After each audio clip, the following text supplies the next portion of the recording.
We have some good news and some bad news to get to on today's episode. I thought you guys might want to see the bad news first. And if you haven't already seen, defensive end Alex Wright is out for the rest of the season with a tricep injury. He announced it on his Instagram, talking about how he first sustained an injury during training camp, and then they got an MRI.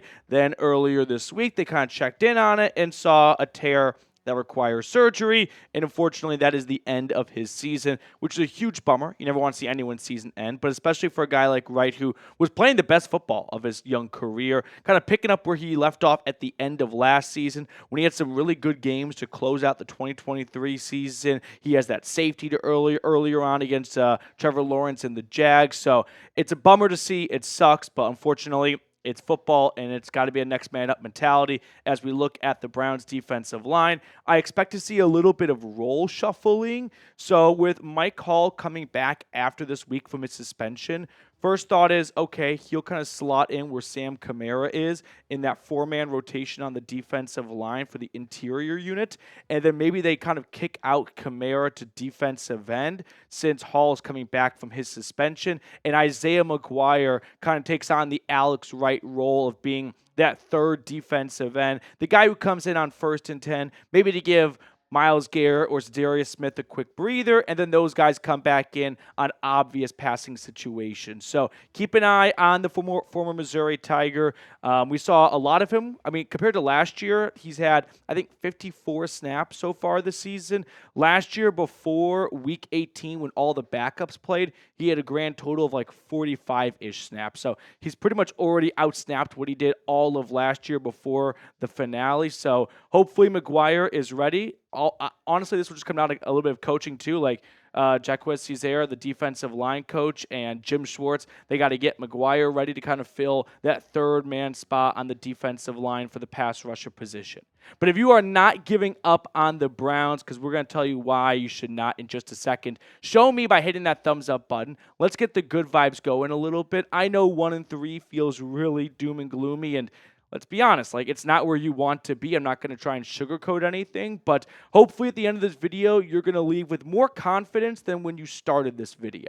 So now for some good news. Nick Chubb was limited at practice in his first practice back on Wednesday. He was also practicing today on Thursday. So really encouraging stuff to see him on the field just from like a morale and mental side of things. Just seeing 24 on the field doing drills with his teammates. It somewhat brings us back to a sense of normalcy of like, yeah, there's one of the leaders of the Cleveland Browns. So a lot of good stuff to be excited about. Chubb spoke to the media today, gave some really encouraging quotes saying that whenever I feel great, I'll be out there in terms of when we might see him. Remember, they just opened up his practice window. It does not mean he is a shoo-in to play this Sunday against the Commies. My gut tells me we see him next Sunday in Philadelphia. Mary Kay with some good boots on the ground reporting, saying it's remarkable watching Nick Chubb practice after everything he's been through. He looks so good. So the videos, the clips, I mean, they're just small and they're just non-contact practice drills, but still, he looks like Nick Chubb. But obviously, we won't really know until he puts the pads on and he meets a linebacker in the hole. Some other good and encouraging injury news. Ethan Pocic, Jedrick Wills, and Jack Conklin all practiced today. So very encouraging for the offensive line that desperately needs some reinforcements. Myles Garrett appears to be basically on a pitch count in practice.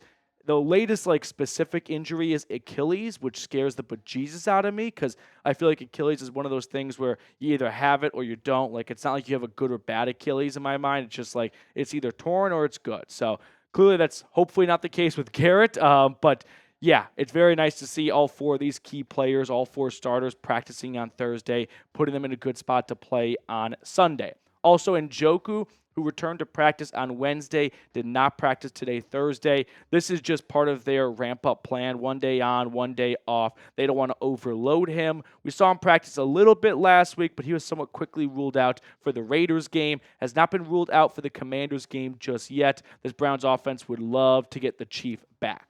Now, with that being said, I've got some additional good news. I've got what I originally planned on talking about today until we got the Alex Wright news, and then we got the injury updates. And that is, I don't think the Browns are dead. Do I have my, Browns blinders on a little bit? Yeah, I sure do. But you know what? I'm looking at the AFC North standings here. I'm seeing a 1-3 Bengals squad. I'm seeing the Browns one game behind the Ravens, who got off to an 0-2 start to the year. And I see a fraudulent 3-1 Steelers team that I just don't believe is a really good competitive football team. I think they are a well-coached team that manages to win the close games, which give them credit to. Like, that's not an easy thing to do, but still, when I see the Steelers, I don't see a team that's unbeatable, right? I don't see a 3-1 ball club that is not going to start falling apart. They just lost to a mediocre Colts team with their backup, who we love, Joe Flacco, quarterback in that team for much of the game. That, to me, does not seem like a lead the Browns can't close in on. But it's not just the AFC North. Stick with me here, because I may or may not have a rough landing on this take. I was just kind of glossing over the standings. And at 1-3, you kind of feel like you're out of it, right? Well, I did some research, and I looked back. And last year, at this point, going into Week 5, there were 12 teams in the AFC that were at least 500 or better. This year, there's 10. So it's not quite as competitive as it was a year ago, which is somewhat of the norm for the NFL. Expect the unexpected. Remember that one year the AFC West was supposed to be unstoppable? Mahomes, Russell Wilson, the Chargers, Devontae Adams, and the Raiders, and then it all fell apart except for the Chiefs. Well, this year that was supposed to be the AFC North, right? And now you got 2 1-3 ball clubs at the bottom. So with the AFC just not looking quite as good as expected. I mean, it's very early on. We're 1/4 of the way into the season. I don't think we should look at this and run with it as a guarantee or some fact. But to me, it's shaping up as maybe not as, maybe a little bit more bark than bite of a conference. And with that, I think at 1-3, the Browns are not dead. They've got a chance to make up some ground here. And with Nick Chubb and the offensive line getting healthy, this could be a great runway. Now, they don't have a gimme schedule by any means. It's the NFL. There's really no gimme games. If you thought there was one, it would have been the Raiders last week, which we learned the hard way. That is not the case. But, I mean, just kind of look through the AFC with me here. We know the Chiefs are going to be the Chiefs. But even as a fourth, they look like they somewhat remind me of that 2020 Steelers team that lost to the Commanders after like an 11 or 12-0 start, 13-0 start. Like, they're the Chiefs, given the benefit of the doubt, but they are one of the least impressive 4-0 teams in recent memory. The Chargers are really banged up, and they're still missing a lot of key depth and talent at positions. The Raiders, I know the Browns just lost to, and I don't have a lot of ground to stand on, but does anyone feel like the Raiders are going to be a serious, legit contending team when the wild card race gets here? Hand up. I don't. The Broncos are somewhat surprising over the last 2 weeks, rattling off 2 straight road victories, but they're still kind of working through the kinks of a rookie quarterback, so kind of wait-and-see mode on them. For the AFC East, the Bills are the Bills. They're going to be competitive. The Jets, I never bought into this year, and it's showing right now. I feel bad for all those poor suckers that drove like 90 minutes to New Jersey from Brooklyn and sat in the rain and watched the Jets not even score a single touchdown against the Broncos. The Patriots stink out loud. The Dolphins, they need Tua back bad, but they're like the Browns in a 1-3 hole. And then the AFC South is somewhat the same as last year. The Jags are just the Jags. They suck. They're the only winless team. The Titans, they are worse than the Jags, I think, and they're still 1-3. The Colts, this will sound mean because you should respect it. Like, I don't fear the Colts. How about that? I don't fear the Colts. The only thing I fear is Seth, the Colts fan, with those incredible songs, because if he put one out for the Browns, it'd be over. The Texans, unpopular opinion, and I wish I had more of a spine in the offseason to speak out on this, but I was afraid I'd look super, super dumb, and now I regret it.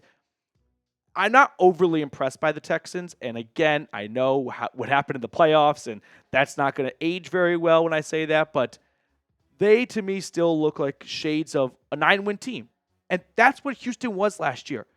And if it wasn't for being in a really bad division, they probably would not have even had a home playoff game. So credit to them, though. They made the plays they had to make at the end of the season. They got into the dance, and they made the most of it. And there's no question they're a well-coached team, and C.J. Stroud's a fantastic quarterback, and they've got plenty of talent. But to me, I still feel like the Texans are not as good as prescribed. So with that, I kind of see a little bit of a path for the Browns here.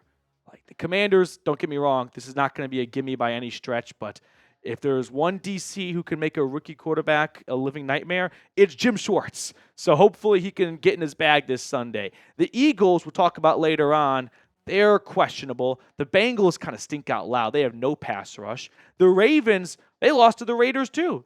At home. They're no better than the Browns in my eyes. The Chargers at week 9 are going to be a tough game. Jim Harbaugh is going to play physical. Then you get a bye against, which probably not going to be a very easy game in New Orleans against the Saints with the way their offense is played. But coming off the bye, that could be a good chance to kind of jump on them. Then you've got the Steelers, the Broncos, back-to-back primetime games. We'll see the Browns kind of get up for those ones. Then you're at Pittsburgh in week 14. So you have an opportunity. You're down 2 games right now in the division, but you haven't played Pittsburgh yet. So the ball's kind of in your court. You can make up some ground that way. You got the Chiefs, Bengals, Dolphins, and Ravens to round out the season. So the way I look at it is the Browns need to steal 2 games. At 1-3, top of the division, 3-1. You still play the Steelers twice, but even if you were to sweep the Pittsburgh Steelers, you're not going to probably go undefeated the rest of the way. So you're going to need, I wouldn't say some help, but you also just need to take a game that no one really expected you to win after losing games that you were expected to win, like the Giants and the Raiders. And I'll explain what 2 games I have in mind in just a moment. But first, a quick shout out to our sponsor, Game Time. Game Time is an awesome feature called Game Time Picks that makes getting tickets to see your favorite teams play live even easier. Game Time Picks filters out the fluff to show you only incredible deals on great seats, so you don't have to waste time searching through thousands of tickets. One thing I really like about Game Time is they're all in pricing option. There's nothing worse than spending 30 to 45 minutes searching for the best deal just to get to checkout and see all the taxes and fees nearly double the price it feels like. With Game Time, you can skip all that by just clicking all in right from the start, so there's no surprises at checkout. Take the guesswork out of buying tickets with Game Time. Download the Game Time app, create an account, and use code CHATSPORTS for $20 off your first purchase. Terms apply. Again, create an account and redeem code CHAT Sports for $20 off. I put all that information in the comments and description of today's video. Download Game Time today. What time is it? Game time. So let's talk about 2 possible steals for the Browns. First one that comes to mind is in 2 weeks. It's the Eagles game. The Eagles, if you think things are shaky in Cleveland right now, they just got boat raced by Baker and the Bucs. They have not really looked like the 2022 Eagles that went all the way to Arizona in the Super Bowl, right? To me, the Eagles look vulnerable. They look beatable, especially on the road. It's the NFL any given Sunday, of course. Anyone can take down anyone. But to me, this was probably a game before the season most people chalked up as an acceptable loss. This is one of those games you probably have to steal. And then the other one, the Chiefs. Again, before the year, if you said, yeah, the Chiefs win this game, you're not crazy for saying that. And it's somewhat maybe even kind of baked into the schedule a little bit in terms of trying to figure out where the wins and losses are going to come from. The Chiefs have 4-0. They're still the Chiefs, but do they feel like the Chiefs to anyone? They didn't last year, and we saw what happened in the postseason. But you know what? That was the postseason. The Browns are looking for regular season wins right now. They got to get into the dance before we start worrying about playing the Chiefs in the dance. So let's get there first. And I remember last year, the Chiefs had some kind of bad losses at the end of the year, right? The Packers game on the road, they had some questionable results. That the Raiders on Christmas Day, the Browns are going to need one of those Chiefs late season kind of meltdown games. It also would help if the offense put up more than 20 points. Now, of course, when it comes to the offense, for any team, all eyes always go to the quarterback first. They are the leader. They are the center of attention. They are the queen on the chessboard. And Deshaun Watson, I think, comes off the best game of his season. I mean, I know that just looking at the box score numbers, it doesn't seem like that. But this, first off, the first 4-game stretch of his career, he has not gone over 200 yards.